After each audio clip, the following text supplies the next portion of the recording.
Hi everyone. So thank you again for joining me. So this is just going to be a quick little video. I took some notes today on the discussion between Sargon and Andrew Anglin on the concept of the ethnostate.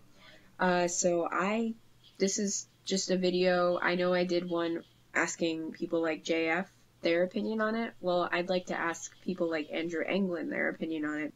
So I have some questions for them, and based on the discussion that he had with Sargon, there were a few things that I very much disagreed with, and I wanted to, get some clarification on it and also ask my own questions, like I said before. So I'm just going to start with some disclaimers. I've said this before, but I feel like I need to reiterate it just in case. One, I don't disagree with the creation of an ethnostate. I believe people understand that. Two, I don't hate white people. I never have. I never will. I believe that they're great. I mean, I don't know. I don't know what you want me to say, but I don't dislike white people. I am very impressed by the things that they've accomplished. So, and three, I think that white people have a right to exist exactly like everybody else. So, I think that, yes, they should have the chance to preserve their race, etc. And yeah, so those are my disclaimers. Glad that's out of the way. Let me start talking about the discussion that I saw. So this was a stream hosted by Baked Alaska, and he had Sargon and Andrew Anglin on.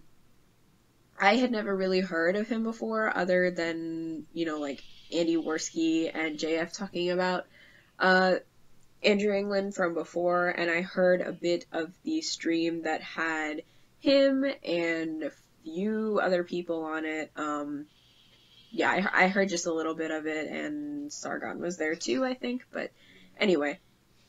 So what I noticed, just these are my observations. Andrew seemed to be asking Sargon a question, but then would talk over him, and same with Baked Alaska, like they did this thing where they would like continue making jokes or something like that instead of letting Sargon answer the question. I will say though that it was basically the same on both sides. They seem to be doing the same thing to each other, just interrupting and not letting the other person finish, and I personally I find that highly irritating to listen to, because I think that you're there to discuss ideas and you are putting this for public display where people are going to watch it and comment on it. So I feel like you should probably also have your audience in mind when you do things like that. So to just continuously talk, and I mean, it was a 5-hour long stream, but to continuously talk over each other is very hard for a viewer to listen to. Anyway, that's just my opinion. I feel like everyone should be civil. You guys have seen the way that I talk to people who I may disagree with.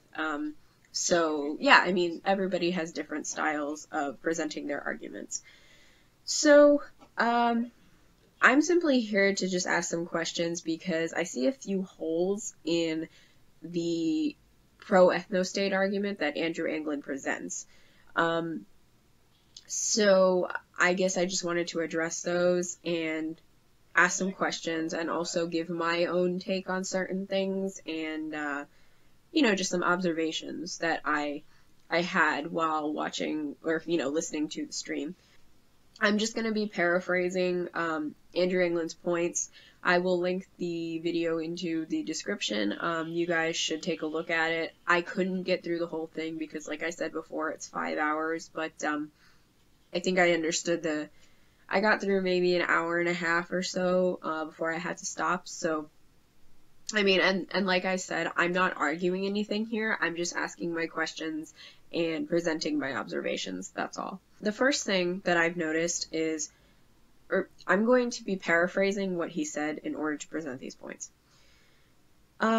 So, he talks about the creation of an ethnostate. The first thing that I want to say is that if this is a goal that people are trying to make into a reality, there are more questions that need to be answered. So Andrew Anglin talks a lot about a lot of the first part of it is talking about immigrants and how, you know, they don't contribute or anything. So I don't really understand why people keep arguing about that. We've all agreed, and I say we because I feel like most people from the center to the right, we've all agreed that the number one thing to create an ethnostate is not allowing new immigration to take place. I feel like that argument has already been settled, so I don't really understand why we're still talking about it, but I figured I'd ask. Andrew also he references the Founding Fathers and Thomas Jefferson twice in the time that I watched. So I'm not of the opinion that you should take credit for things that your ancestors or people of your culture or race did because you weren't personally there to contribute. So I just feel like it's not... I don't think it's a good idea to take credit for things like that, because you can very easily take credit for all the awesome things that they did, but you also have to take credit for, you know, the blunders that they made, such as the Founding Fathers were the reason that minorities even were in the country, because they brought non-white people to North America. So, I mean, I feel like that's something that also needs to be addressed. Are they willing to not just take credit for the success of the white race, but also the mistakes that they've made in the past? I feel like that's something that needs to be asked and answered. So he keeps bringing up, like, Sargon, do you not think that white people should have a right to their own country? I'm asking, is there someone saying that they don't? And I'm talking about people, like I said, from the center to the right. Is there any group of people who are saying, no, that's not okay, white people aren't allowed to have that or something? Like, who are these people that you're talking about who disagree with that? I believe that, yes, white people, like everyone else, have the right to ensure the survival of their race, and if that means creating their own state, yes, let them do that. I'm not sure... So, from an outside perspective, it just sort of seems like you're fighting amongst yourselves rather than the people who completely disagree with your movement. I think a lot of people have conceded that they're okay with an ethnostate happening as long as there's no violence. And I'll get to that in a second. But as for right now, I believe that everyone's in agreement that, no, I mean, white people should have their country just like anybody else. So I'm curious to know who exactly it is that you're talking about when you say people don't think that white people deserve their own country. This was actually the reason that I kind of thought about making this video, because Sargon kept asking the how of how an ethnostate was going to be created. He kept asking Andrew, like, okay, you know, you have all these ideas, all of that, so how are you going to make this happen? Logistics is what he was asking about. I really wanted to address this because Andrew Anglin, instead of saying, like, oh yes, let me address the logistics, he kept going, well, we're talking about the moral argument. I personally think that you've won the moral argument of should white people have the right to create their own country. I believe that everyone is on board with yes, they should. I believe that it's only fair that white people have the same chance as anyone else to ensure the survival of their race. Just ask any Swedish person and they'll probably tell you that they want their country back. But if you actually want to see a white ethnostate become a reality, you have to think about the logistics. And Andrew kept arguing, like, oh, you know, we're not going to talk about the logistics. Why do you keep asking me about that? But that's a very real question. And the fact that he didn't address it makes me think that he's not serious about this idea. It's just like this, oh, like how people on the left, like, oh, we want racism to just be completely eradicated. Well, that's not a realistic goal. The idea of an ethnostate is realistic. So, I'd like to think that this is something that you would be able to actually do. So if you could provide some logistical answers for it, then that would probably help a lot of people and also encourage a lot of people, because they're probably wondering the same thing that I am. How is this going to happen? And yeah, maybe Sargon's kind of annoying about it, but he has a point in that the logistics matter. So as far as logistics, JF gave me some great examples of ways that it can be done if you'd like to make the United States into an ethnostate. And however, JF, like me, believes that if you're a citizen of an existing country, you shouldn't have to move or leave your home just because you're a minority. Andrew Anglin seems to be a white nationalist, so I don't know if he would approve of someone like me, and I'd like to know his answer to that.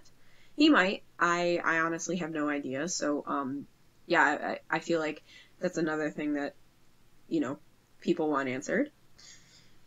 So here's another question for people like Andrew Anglin. Do you intend on making the United States an ethnostate?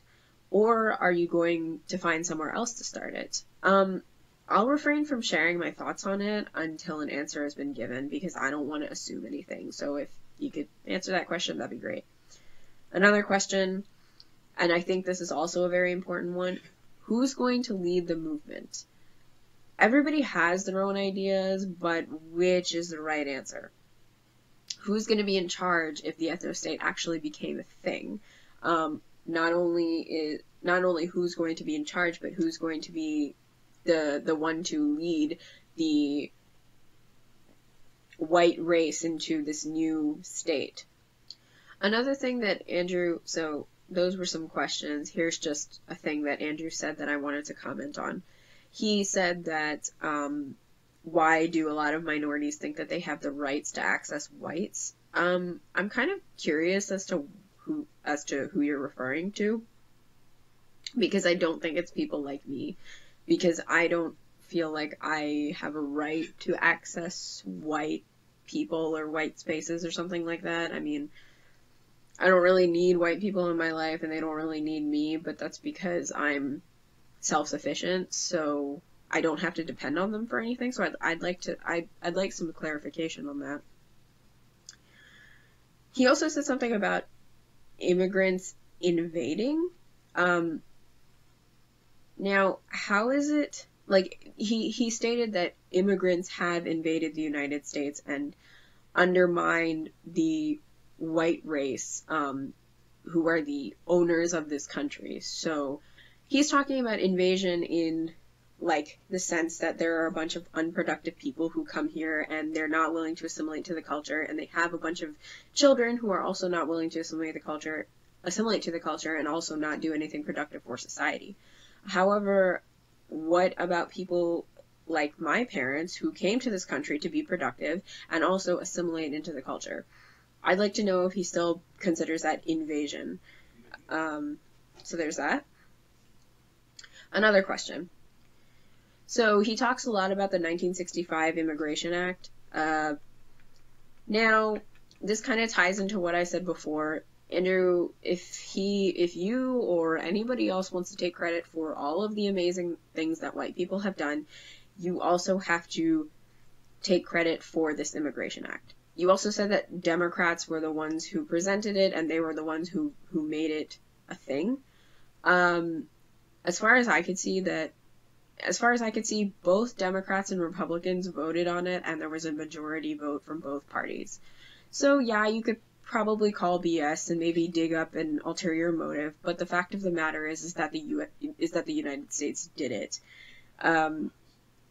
So I guess I'm a bit confused, because Andrew likes to claim, it seems like he really likes to claim, you know, being American and all the things that American people have done all the way up till 1965. I personally don't think you need to take credit for anything because you weren't there, but for some reason you're taking credit for the accomplishments of people much older than you who are dead now. He mentioned something about name calling, like how immigrants come here and they take the jobs and they like call white people names and something like that. I know it's not a huge point, but I kind of just want to address it. I'm not sure I would use name calling and being offensive as an argument against immigration. I mean, it could easily be flipped on you. That's what the left argues all the time. If you say something offensive, you shouldn't even exist. So I would just be careful with that point. That's all I'm saying. I don't care much either way. I'm just addressing the hole in that argument. So Sargon mentioned that there are going to be people resisting force with guns. I believe he's right about that. Of what I've gathered, Andrew doesn't really think about immigrants or minorities as people like me. He's talking about people who come here or people who live here to use up American resources that were paid for by the American people. So I'm wondering if Andrew only sees in black and white. It kind of seems like it. He sees in the realm of horrible, lazy immigrants who don't do anything productive, and then capable, proud white Americans who they're the victims here. I just want to say there are thousands of people in between these two groups. And you can bet that neither me nor people like me are just going to relinquish our property and rights without a fight. So I was wondering how you're going to address that. I feel like that's a very real issue. But I'm assuming a lot because he never really addressed it. So if I could get some clarification on that, that would be great. Okay, so Andrew talks a lot about migrants. He says, yeah, throw the Mexicans out, take away their right to work. I don't understand this obsession with migrants. Like, it's weird. I get it. Like, we all get it. Yes, no more migrants, no more illegal immigrants, and people who contribute nothing. But, dude, there are many more people who are citizens, pay taxes, and own property just like you. And maybe they're Mexican or Indian or African or something. You did say something about there is a right to American existence. And I was happy to hear that because good, so then that must include me then, right?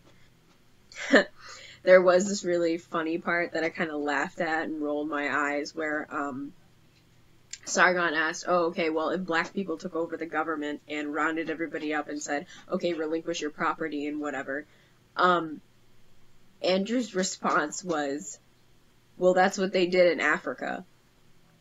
Listen, okay, go. You're the victim. You will find yourself killing white people. Do you understand that? No, I don't understand that, Sargon. There will be people who are white who will violently oppose you in your removal of non-white elements from your societies, right? You will have to kill these people. Okay. And you will sit there and say, as you are shooting white people in the head, this is for the white race. This is so there are more white people on the planet, and you will blow someone's brains out, or at least you would if you had a spine. This is why collectivism is bad. Everybody sees that you're trying to just force this into some kind of death squad roundups, when in actual fact, you've already agreed that it's going to require violence. You've already agreed to all of this. Again, stop appealing to my morality. Require as much violence as these people want to cause. Yes, and they will want to cause quite a lot. People want to cause. They will want to cause quite a lot. Imagine if the government was taken over by black people and they were like, right, we're going to get rid of all the white people in the United States. Do you not think that the white people would feel justified in resisting? If they were in Africa, they didn't resist. They didn't resist in South Africa. They just got slaughtered. Or if they were in Africa, that's what would happen. We're not talking about Africa. We're talking about the United States. So this is probably the last thing I'm going to say. Andrew keeps going on about brown people coming here and it being the fault of the Jews, whatever. It happened. That's the reality of it. The 1965 Immigration Act may have permitted useless people into the United States, but it also granted granted access to people who have something to contribute. They have helped American society flourish by paying taxes and voting in ways that help Americans. But you keep thinking, but you keep throwing out these broad terms, so I'm gonna have to not all you here.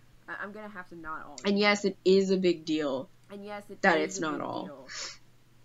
So what Sargon kept asking is, what are you going to do with legal citizens of the United States who aren't white? You might not like people in the projects, but they're also citizens too. And you can't just get rid of them without violence. So I'm asking, what is your plan for that issue? Your plans and the scenarios that JF gave me don't line up. So what's your plan? I'd really love to hear an answer. You don't have to reply directly to me if you don't want to. I think these are interesting points that need to be addressed by a person farther to the right than someone like JF, because the reality is that there are people who don't want people like me in their ethnostate. And you know what? That's fine. But I would like to know how you would go about that in a way that wouldn't impede that wouldn't interfere with my right to exist or my right to property or vote, etc. So I want to again thank JF for addressing my questions to him. So now I would like to get an answer from people very, very far to the right. Yeah, so I think that's about all I have. I hope you enjoyed this video. Yeah. All right. Have a lovely night. I will see you later. Bye.